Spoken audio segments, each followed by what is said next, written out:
Malam itu, setelah semua kegiatan selesai, aku mengajak Abid untuk segera tidur. Malam itu, Abid minta diceritakan tentang sebuah cerita sebelum tidur.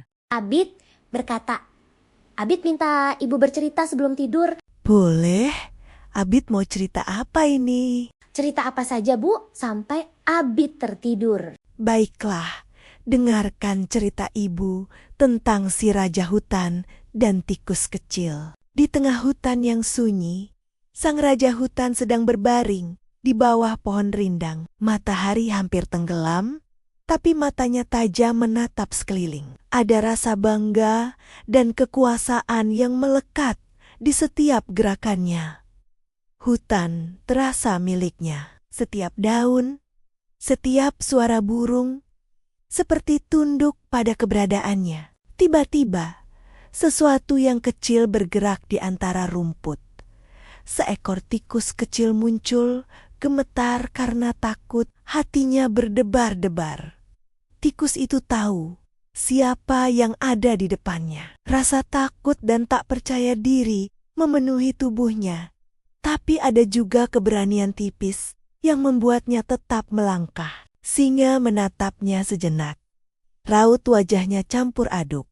Penasaran, sedikit terganggu, tapi juga ada rasa lucu yang sulit ia sembunyikan. Tikus kecil menunduk, mencoba mengecilkan dirinya, berharap sang raja tidak terlalu marah. Dalam ketegangan itu, hutan terasa diam, angin seakan menahan napas. Daun-daun berhenti bergoyang, dan waktu sejenak melambat. Singa besar itu menggeram pelan. Suara itu membuat tikus kecil hampir gemetar. Rasanya enak sekali, bisik sang raja hutan. Seakan sudah menebak nasib tikus yang malang. Tikus kecil menunduk, matanya berkaca-kaca. Tapi suaranya tegas meski gemetar. Yang mulia, tolong jangan makan aku. Aku mungkin kecil, tapi aku janji suatu hari nanti aku akan menolongmu sekuat yang aku bisa. Singa itu terdiam sejenak, menatap wajah kecil yang penuh keberanian itu. Lalu tawa besar terdengar menggelegar, mengguncang dedaunan di sekitarnya. Kamu menolongku, seekor tikus kecil. Haha, sangat lucu. Tapi kehidupan kadang memang penuh kejutan. Beberapa bulan kemudian, raja hutan terperangkap dalam jebakan pemburu. Jaring-jaring tebal menahan tubuhnya. Ia berusaha melepaskan diri. Namun semakin digerakkan, semakin erat jaring itu menjerat. Kekuasaan dan kekuatannya seolah tak berarti apa-apa. Tiba-tiba terdengar suara kecil. Sang raja, jangan khawatir. Tikus kecil itu muncul. Giginya yang tajam mulai menggigit tali-tali jaring satu persatu. Perlahan, satu demi satu simpul terlepas. Singa terdiam. Matanya melebar.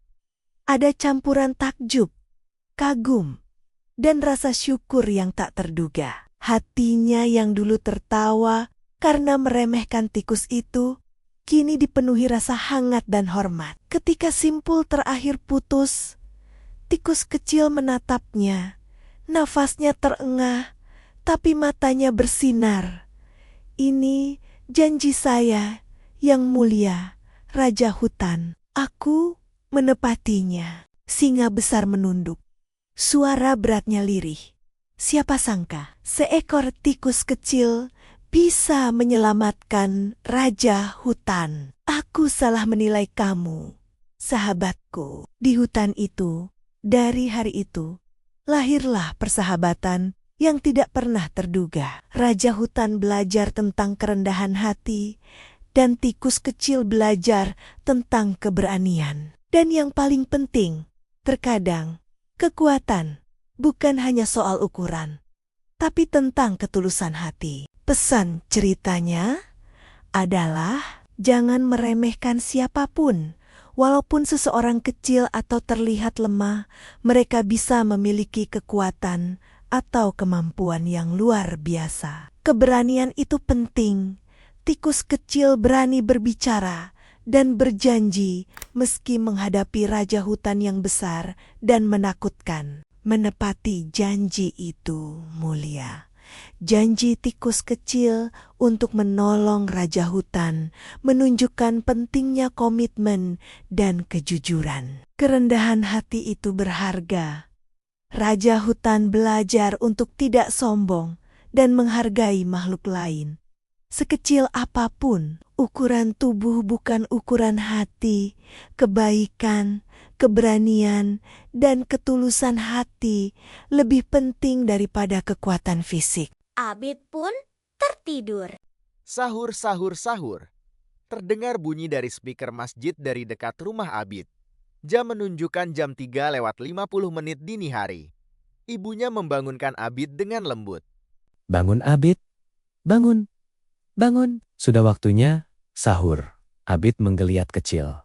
Matanya berat sekali, selimutnya terasa lebih hangat daripada biasanya. Hampir saja ia berkata, Abid nggak jadi puasa. Tapi lalu ia teringat kemarin berkata kepada ayahnya bahwa Ramadan ini Abid mau belajar puasa penuh. Ayah bangga kalau Abid mau belajar puasa penuh, ucap ayah. Waktu subuh pun tiba. Abid segera mengambil wudhu. Air yang dingin membuatnya sedikit menggigil, tapi juga membuatnya segar. Setelah itu ia berangkat ke masjid bersama ayahnya. Ia berdiri di sajadah, menghadap kiblat, dan mulai salat sunnah sebelum subuh. Dengan khusyuk. Di luar, ayam mulai berkokok, dan langit perlahan berubah menjadi lebih terang. Setelah itu waktu iqomah tiba. Abid salat subuh dengan khusyuk. Setelah salat selesai, Abid duduk sambil berdoa sebentar. Tak lama kemudian, temannya Raffi datang dan duduk di sampingnya. Raffi berkata, Abid, perutku masih bunyi. Abid menjawab, loh, tadi sahur kamu makan apa? Aku makan nasi, telur, ayam, sama 3 pisang, ucap Raffi. Lah itu sudah seperti makan siang, jawab Abid. Tapi, waktu sahur aku ngantuk, jadi aku makan sambil merem, ucap Raffi. Jangan-jangan kamu mimpi makan lagi, atau jangan-jangan kamu beneran tidak sahur, melainkan cuma mimpi, jawab Abid. Hahaha, bisa jadi Bid, tapi aku tadi sahur beneran, cuma perut aku aja yang cepet lapar. Mungkin karena tadi aku sendok nasinya sedikit. Ayahku pernah bercerita begini, dulu waktu masih mondok di pesantren, ayahku tinggal di asrama bersama banyak santri lainnya, hidup di pondok sederhana, tapi selalu ramai dan penuh cerita lucu. Suatu pagi saat sahur, para santri pergi ke dapur untuk mengambil makan sahur. Menu pagi itu adalah nasi hangat dan sayur asem. Ayah mengambil nasi, lalu menyendok sayur asem ke piringnya. Saat melihat ke dalam mangkuk, ayah melihat satu potongan besar di dalam sayurnya. Dalam hati ayah langsung senang. Wah, hari ini spesial. Ada ayam di sayur asem, pikir ayah. Karena perut terasa lapar, ayah langsung cepat-cepat mengambil potongan itu dan memasukkannya ke mulut. Baru beberapa detik mengunyah, wajah ayah berubah. Kok rasanya aneh ya? Gumam ayah. Temannya, Udin, melihat ayah mengunyah dengan wajah bingung. Udin bertanya, "Kenapa? Ayamnya enak?" Ayah menjawab pelan, "Ini ayamnya kok pedas hangat ya?" Udin langsung mendekat melihat piring ayah, lalu dia tertawa keras. "Hahaha, itu bukan ayam." Ayah berhenti mengunyah. "Loh, terus ini apa?" Udin masih tertawa. "Itu jahe dari sayur asem." Santri lain di meja langsung ikut tertawa. "Sahur sehat, makan ayam rasa jamu," kata salah satu teman ayah. "Pantesan ayamnya bikin badan hangat," kata ayah. Hahaha. Please like and subscribe.